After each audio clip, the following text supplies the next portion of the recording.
আসসালামু আলাইকুম। আমি আসলে যে কথাটা বলতে চাই, কারণ আমি গেছে কালকে ৯ তারিখে যে ঢাকা ইউনিভার্সিটির ভিপি নির্বাচন গেছে, সেখানে আসলে আমি ব্যক্তিগতভাবে আসলে অনেক ভিডিও দেখলাম বিভিন্ন মিডিয়ার, যে আসলে যখন উপাচার্যর সাথে আসলে ছাত্র নেতার সভাপতি, বিভিন্ন ছাত্র সংগঠনের যে ছাত্র দলের বিশেষ করে আর কি, আমরা যখন আর কি কথা বলতেছিল হয়তো, আসলে আমি ছোটোবেলা থেকে দেখলাম যে আসলে কিছু লোক আছে আসলে গ্যাঞ্জাম করে অনেক বেশি, বা কিছু লোক আছে যে একদম বিশৃঙ্খলা, বা কিছু মানুষ ঝগড়াইটা, হ্যাঁ, কিন্তু তারা ঝগড়া করে মানুষের জ্বালায় বেশি, সব কিছু করেও বেশি, কিন্তু তারা একটা জিনিস কি, বিচারের সময়, অন্তপক্ষে বিচারের সময় তো অনেক মানুষ থাকে, এই বিচারের সময় অনেক মানুষ যখন থাকে তখন কিন্তু তারা কথা বলে না। কেন কথা বলে না?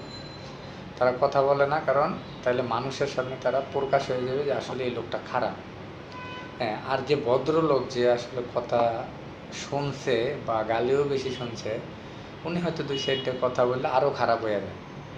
আসলে এগুলোই নীতি। কারণ আমি কালকে দেখলাম উপাচার্যের সামনে আসলে যেভাবে ওনারা কথা বললে, হ্যাঁ, ওনাদের হয়তো কষ্টের কথাগুলো তারা জানাইতে চাইছে, একসাথে সবাই যেভাবে কথা বলতে চাইছে, যেহেতু মিডিয়া ছিল, ক্যামেরা ছিল, আসলে ওনারাই মানুষের সামনে একটু ছোট হয়ে গেলে যে আসলে ওনারা কেমন কথা বলে। একটা উপাচার্য একটা ইউনিভার্সিটির, এত বড় ঢাকা ইউনিভার্সিটির মতো জায়গায়, হ্যাঁ, তাকে আসলে এভাবে সবাই একসাথে তিনজন চারজন মিলে আঙ্গুল ঝুলাই ঝুলাই কথা বলা, এটা আসলে আমরা কীভাবে নিয়ে জানি না। আমি ব্যক্তিগতভাবে আসলে আমার কাছে কেমন যেন লাগলে ওরা এটা না করলেও পারতে।